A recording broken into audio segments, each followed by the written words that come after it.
একটি যুদ্ধ যা শুধুমাত্র ভয় নয়, যুদ্ধ এমন এক বিভীষিকাময় অবস্থা যা একটা দেশকে বিলীন করে দেয়। আজকের এই পরিস্থিতি এক অনিশ্চিত ভবিষ্যতের ইঙ্গিত বহন করছে। গাজার রাফাহ শহর এখন ইসরায়েলি বাহিনীর নিশানা। দক্ষিণ গাজা, যেখানে দিন দিন মানুষ বাড়ছে তাদের বিপদ। ইসরায়েলি বাহিনী শহরটি পুরোপুরি ঘিরে ফেলেছে। এই শহর ছিল গাজার শেষ নিরাপদ আশ্রয়, কিন্তু আজ এটি হয়ে উঠেছে যুদ্ধের এক নতুন কেন্দ্রবিন্দু। ইসরায়েলের বিমান বাহিনীর কিছু সেনা যারা যুদ্ধের বিরুদ্ধে মুখ খুলেছে, তারা আজ একটি খোলা চিঠি লিখেছে। তাদের বক্তব্য, আমরা আর এই অমানবিক হত্যাযজ্ঞের অংশ নিতে চাই না। এই চিঠির পর তাদের চাকরি হারানোর সংখ্যা তৈরি হয়েছে। ইসরায়েলি সেনাবাহিনী তাদের বিরুদ্ধে ব্যবস্থা নিয়েছে।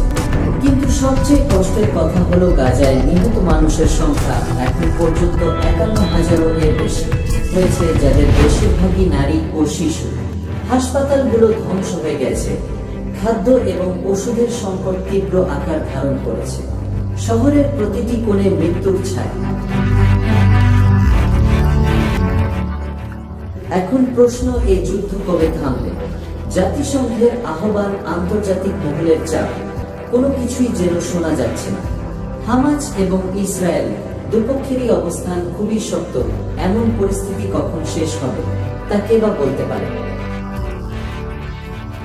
আজকের আপডেট ছিল গাজার পরিস্থিতি নিয়ে, কিন্তু এই যুদ্ধের শেষ কবে হবে তা কেউ জানে না।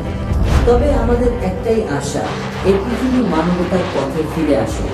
আপনারা যদি আরো আপডেট পেতে চান, তাহলে আমাদের চ্যানেলটি সাবস্ক্রাইব করতে ভুলবেন না।